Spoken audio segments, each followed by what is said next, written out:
Et puis nous revenons ce soir sur l'affaire Mohamed Merah et au-delà sur ces jeunes qui s'égarent, qui basculent en quelques mois dans l'islamisme et dans le fanatisme. Voici le témoignage d'une mère, une maman. Elle a vu son fils changer peu à peu, de petits détails d'abord, puis un comportement plus fermé, plus agressif, jusqu'à l'embrigadement total. Son fils qui fait partie des militants d'un groupe salafiste arrêté puis mis en examen il y a quelques années. Gaglione, Françoise Mazou.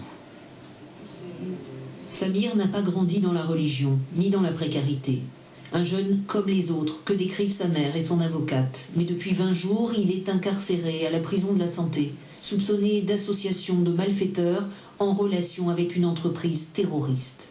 C'est très difficile parce que moi je ne vois pas mon fils être un islamiste ou un intégriste. Ça n'existe pas chez nous.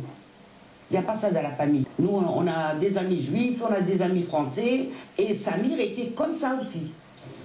Mais il y a 4 ans, tout bascule. Il s'engage dans la Légion, frappe un gradé et va en prison. À sa sortie, son frère jumeau meurt sous ses yeux dans un accident de scooter. Samir est alors fragilisé. C'est une proie vulnérable pour le groupe islamiste radical dont il s'est rapproché sur Internet. Comme son leader Mohamed Hachamlan, Samir porte désormais la barbe, sa femme est voilée, il n'a pas d'emploi et passe son temps chez lui, sur le site salafiste. Depuis qu'il s'est mis dans ce site, ça avait changé.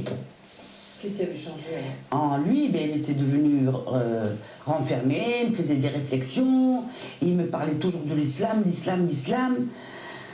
C'était très dur. Il me faisait quelques remarques. Il me disait, oui, tu devrais te couvrir, tu devrais, voilà, oui. Me voiler, faire la prière, tout ça, ça veut, autrement qu'une femme perdue, voilà. Ils vous en disaient quoi de cette mouvance, de ces gens, Eh bien, que c'était ses frères. Hein. Voilà, que c'était ses frères.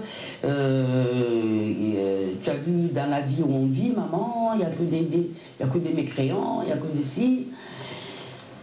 Et ils voulaient changer le monde. Sa mère ne sait pas encore quelles charges sont retenues contre lui. Il n'avait pas d'armes, mais pour elle, il était complètement sous l'emprise du leader de Forza Naliza. Il lui avait même dit de ne pas aller prier à la mosquée, parce que c'était l'islam bisounours. C'était des vendus. Voilà. Il n'y avait que lui qui était un bon musulman. Ça, pour vous, c'était comme une secte? Ah oui, mais c'est une secte, si.